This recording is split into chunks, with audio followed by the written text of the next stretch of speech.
That was an old school Saturday night's main event cage match right there. That was awesome. I know that Jesse, he kept on saying that NBC wouldn't have allowed that match to be on back in the day. I can remember Saturday night's main event, Big Boss Man, Hulk Hogan, inside of the cage when Boss Man was still a heel, when he was a part of the Twin Towers match. You know, they had the Twin Towers versus the Mega Powers. That was a big deal. I guess that was the blow off of that deal is why they had that cage match. Shortly after that, Boss Man lost a lot of weight, became a babyface, started running with Hulk Hogan. I think they linked up Survivor Series, SummerSlam 1990. He's in the corner when just Tugboat just disappears. But, back to this. Cage match. Drew McIntyre versus Damian Priest. It looked like Drew McIntyre dominated that match.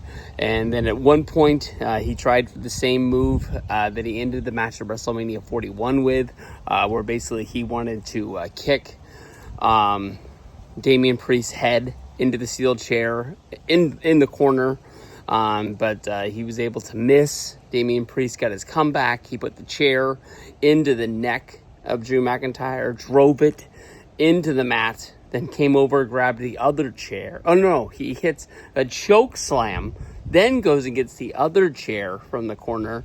They talk about a concerto. They talk about Edge. I'm trying to remember if they named Edge. I think they just talked about his former predecessor, who he took out of Judgment Day with the concerto when he knocked Edge out.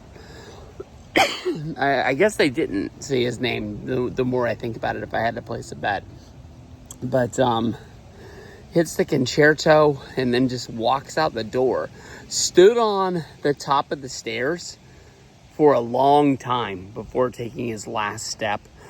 Two things that come out of this. I think, honestly, I think Drew is going to be leaving WWE for a while. I don't think that he's leaving forever. I just think that he's going to take some time off. I know that he had the injury last year, but it still seemed like he was around all the damn time. And with this being like almost a blow-off match for their feud, you got to think where they're going next. And it doesn't really seem like they have anything lined up other than if these guys qualify for the Money in the Bank. More than likely one of them gets in there.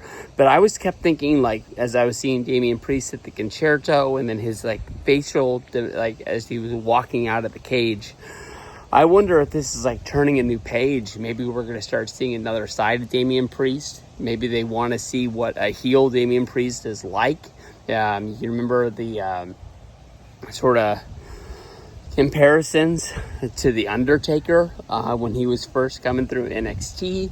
And maybe we have to see another side of Damian Priest to see if he can pull off this heel run. And maybe that's the direction they're going. But one hell of a match. Priest gets the win. And he's got some momentum. More than likely, you can see him qualifying for a Money in the Bank this upcoming week.